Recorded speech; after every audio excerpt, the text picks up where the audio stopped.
Hello बच्चों, कैसे हो आप। उम्मीद करता हूँ आप ठीक ठाक हो और अभी पढ़ाई लिखाई अच्छी चल रही है। ठीक है ना। तो देखिए आज का जो हमारा टॉपिक रहने वाला है बहुत ही इंपॉर्टेंट है, क्वेश्चन नंबर 4। ठीक है ना। जिसके अंतर्गत हम पढ़ेंगे कि गोलीय दर्पण के लिए निम्न को परिभाषित कीजिए। ठीक है ना, यह करें। जैसे हम पढ़ेंगे दर्पण का ध्रुव पी क्या होता है। ठीक है ना। मुख्य अक्ष क्या होता है दर्पण का।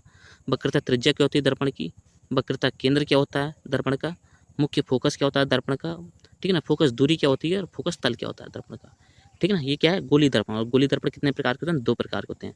कौन कौन से, एक उत्तल और एक अवतल। ठीक है ना।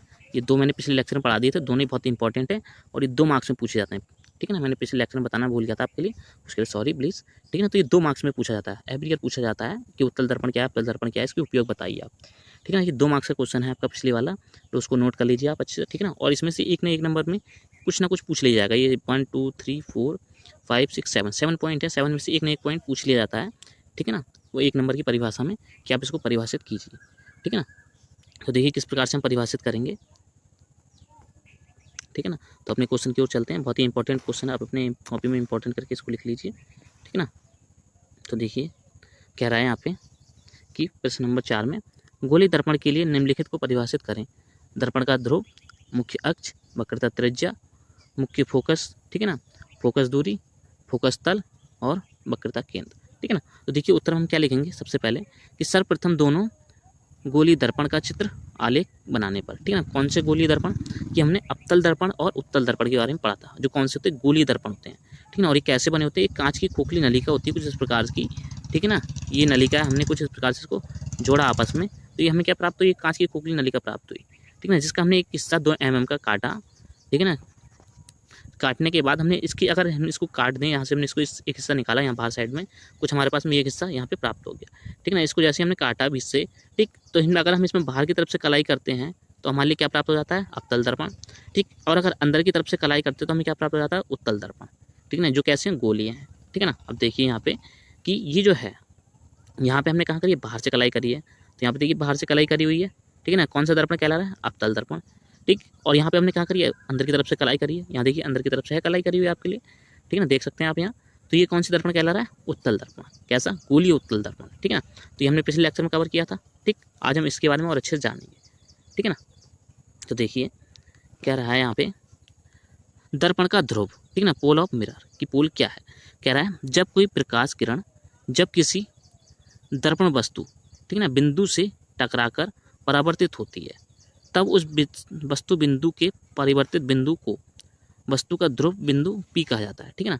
कह रहा है, फिर से हम पढ़ते हैं इस बार एक बार। ठीक है ना। कह रहा है जब कोई प्रकाश किरण जब किसी दर्पण वस्तु बिंदु से टकराकर परिवर्तित होती है। ठीक है ना। कह रहा है जब कोई प्रकाश किरण किसी दर्पण वस्तु बिंदु से टकराकर परावर्तित होती है। मान लीजिए कि हमारे पास में कोई पॉइंट पी है। ठीक है ना। यहाँ से कोई प्रकाश हमारे पास कोई इस प्रकार से आया। ठीक है ना। और पी पे टकराकर क्या हो गया, परावर्तित हो गया। ठीक। तो ये जो बिंदु पी है, ठीक है ना, यही क्या कहलाएगा, उसका ध्रुव कहलाएगा।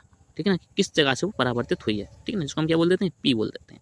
ठीक है ना। कह रहा है उस वस्तु बिंदु के परिवर्तित बिंदु को, ठीक है ना, वस्तु का क्या कहते हैं, ध्रुव बिंदु पी बोलते हैं। ठीक है ना। या हम सीधे सीधे कह सकते हैं कि अवतल दर्पण या उत्तल दर्पण का ऐसा ध्रुव जहाँ पर आकर कोई प्रकाश किरण टकराकर वहाँ से परावर्तित हो जाती है, क्या कहलाता है, वो हमारा दर्पण का ध्रुव कहलाता है। ठीक है ना। सेकंड नंबर में देखिए यहाँ पे जो पी लिखा हुआ है, ठीक है ना, ये क्या है, ध्रुव है। ये अवतल दर्पण का ध्रुव है और ये उत्तल दर्पण का ध्रुव है। ठीक है ना। फिर आगे देखिए आप, कह रहा है मुख्य अक्ष, कह रहा है मेन एक्सिस। मेन एक्सिस क्या है, कह रहा है किसी भी गोलीय दर्पण के, ठीक है ना, कह रहा है किसी भी गोलीय दर्पण के ध्रुव बिंदु पी तथा वक्रता केंद्र। वक्रता केंद्र क्या होगा, कि वक्रता केंद्र जिससे ये लिया गया है, ठीक है ना, ये है हमारा आधा मिरर है ये, ठीक है ना, ये पूरा, ठीक है ना, इसका सेंटर क्या रहेगा ये, तो यही क्या कहलाएगा, वक्रता केंद्र कहलाता है। ठीक है ना।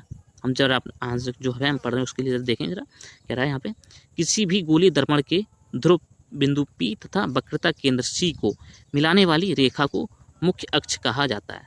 ठीक है ना। कह रहा है जो सी है और पी है, इन दोनों को मिलाने वाली रेखा को हम क्या बोल देते हैं, मुख्य अक्ष बोल देते हैं, जिसको पीसी भी कहा जाता है, जिसको पीसी, आप चाहे इसको भी पीसी बोल दीजिए या फिर चाहे इसको पीसी बोल दीजिए, ये दोनों क्या मुख्य अक्ष हैं।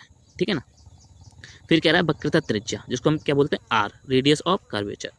ठीक है ना। जो हमारा वक्र है ये वाला, ठीक है ना, इसकी त्रिज्या क्या है, तो देखिए केंद्र से और उसके बाहर तक की दूरी, जो उसकी जो बाहर का कर्व है उसको मिलाने वाली रेखा क्या कहलाती है, त्रिज्या कहलाती है। ठीक है ना। तो देखिए रेडियस ऑफ कर्वेचर के लिए क्या कह रहा है, ये कह रहा है किसी भी गोलीय दर्पण के ध्रुव P तथा उसकी गोलीय दर्पण की वक्रता केंद्र C के बीच की अधिकतम दूरी, ठीक है ना। कह रहा है जो बिंदु P है और वक्रता केंद्र है C, उसके बीच की अधिकतम दूरी को वक्रता त्रिज्या R कहते हैं, ठीक है ना। कह रहा है MC, चाहे आप MC बोल दीजिए, ये यहाँ पे 1 मिनट देखिए, कह रहा है चाहे आप MC बोलें, ये वाला MC या इस वाला MC की बात करें, ठीक है ना, या बात करें आप CP की, या बात करें आप CP की, ये ठीक है ना, ठीक है ना। MC बराबर है किसके, CP के, MC बराबर है CP के, ठीक है ना। यहाँ पे भी MC बराबर होगा किसके, CP के, और जो CP है वो बराबर है किसके, R के, और CP बराबर है किसके, R के, जिसको हम क्या बोलते हैं, वक्रता त्रिज्या बोल देते हैं, ठीक है ना। यहाँ पे देखिए आप, ये लिखा हुआ वक्रता त्रिज्या यहाँ पे, ठीक है ना, ये वक्रता त्रिज्या है अवतल दर्पण की, और यहाँ पे ये वक्रता त्रिज्या है उत्तल दर्पण की, ठीक है ना। फिर आगे देखिए कह रहा है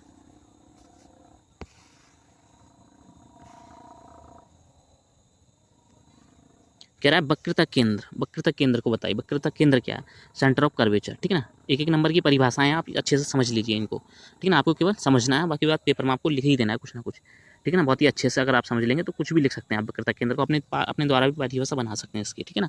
ऐसी कोई बात नहीं है। कह रहा है गोलीय दर्पण कांच के जिस खोखले गोलीय भाग का बना होता है, ठीक है ना। कह रहा है जो गोलीय दर्पण है ये, ठीक है ना, कांच के जिस खोखले भाग से बना होगा, ये कोई कांच है, इसका कोई खोखला भाग है ये, ठीक है ना, अंदर से सारा क्या है, खोखला है, ठीक है ना। कह रहा है उस गोले का केंद्र को गोलीय दर्पण का वक्रता केंद्र कहते हैं। अब जो गोला है इसका केंद्र कहाँ रहा होगा, यहाँ पे कहीं रहा होगा, ठीक है ना। इसी केंद्र को हम क्या बोल देते हैं, वक्रता केंद्र बोलते हैं। क्यों, इस केंद्र के चारों ओर क्या है, इसका वक्र है ये, ठीक है ना। आपने क्या वृत्त पढ़ा होगा, परिधि पढ़ी होगी, ठीक है ना। तो सेंटर के सापेक्ष लेते हैं, ठीक है ना, तो उसी के अकॉर्डिंग, ठीक है ना। तो आगे देखिए फिर आप, कह रहा है कि जिसको C के द्वारा दिखाया जाता है, जो वक्रता केंद्र हम उसको किससे दिखाते हैं, C से, C for centre of curvature, ठीक है ना, कि वक्रता केंद्र का सेंटर क्या है, C, ठीक। जैसे कि ये अगर हमने ये मिरर माना यहाँ पे कुछ इस प्रकार से, ठीक है ना, तो ये इसका क्या है, सेंटर है, ठीक है ना। आप मिरर के हिसाब से सेंटर कहीं से भी रख सकते हैं, ठीक है ना।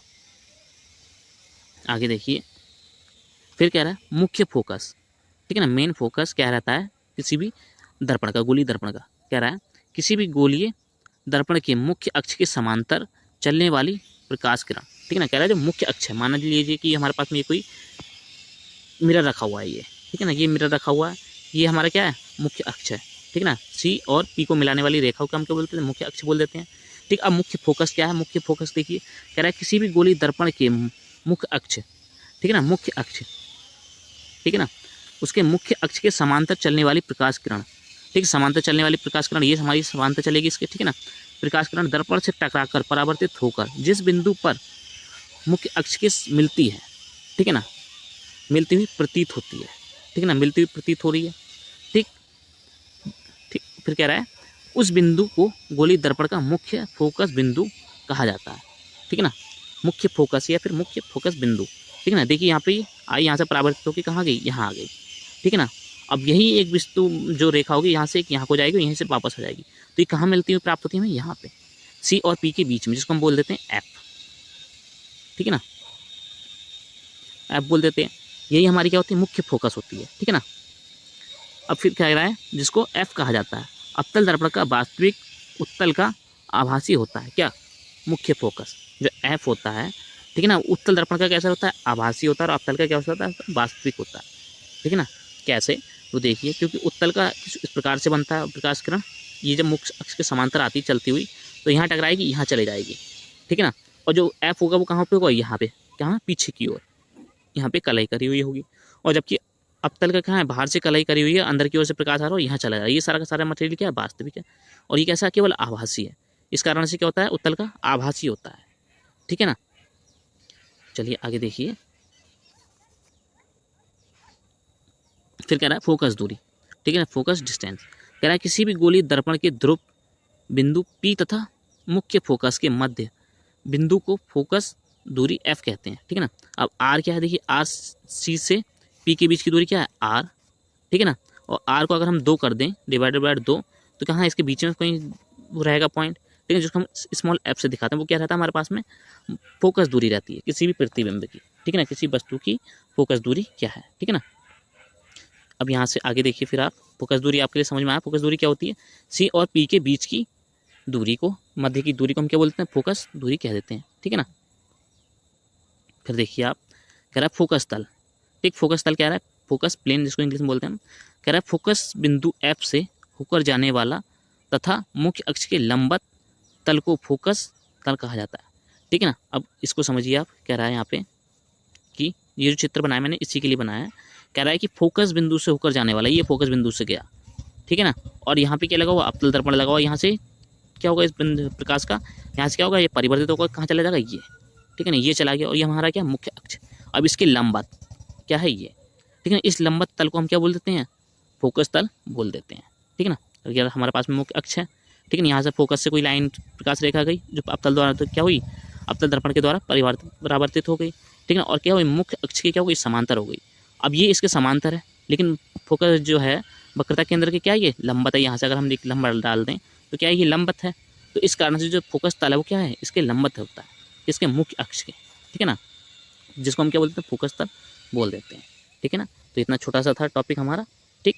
अगर आपके लिए अच्छा लगा तो प्लीज़ लाइक कर लीजिए और सब्सक्राइब भी कर लीजिए, ठीक है। और हमारे फ्रेंडों के साथ में जरूर डिस्कस करें। छोटे छोटे टॉपिक हैं, आपके लिए शायद ना लगे, लेकिन बहुत ही इंपॉर्टेंट है। एक एक नंबर में पूछ लिए जाते हैं परिभाषा में। फर्स्ट के शुरू के 10 जो क्वेश्चन आते हैं वो सब एक एक नंबर के होते हैं, ठीक है ना, परिभाषाओं में केवल। तो उनमें से एक ना एक क्वेश्चन ये मिल जाएगा आपके लिए, ठीक है ना। तो आप अच्छे से पढ़ें, रिवीजन करें और अपने फ्रेंडों के साथ में डिस्कशन करें। इससे आपके कॉन्सेप्ट बढ़े होंगे और अपने पेपर में आप अच्छे से तैयारी करके उसमें अच्छे से परफॉर्मेंस करोगे, ठीक है ना। मिलते हैं अगले लेक्चर में। All the best.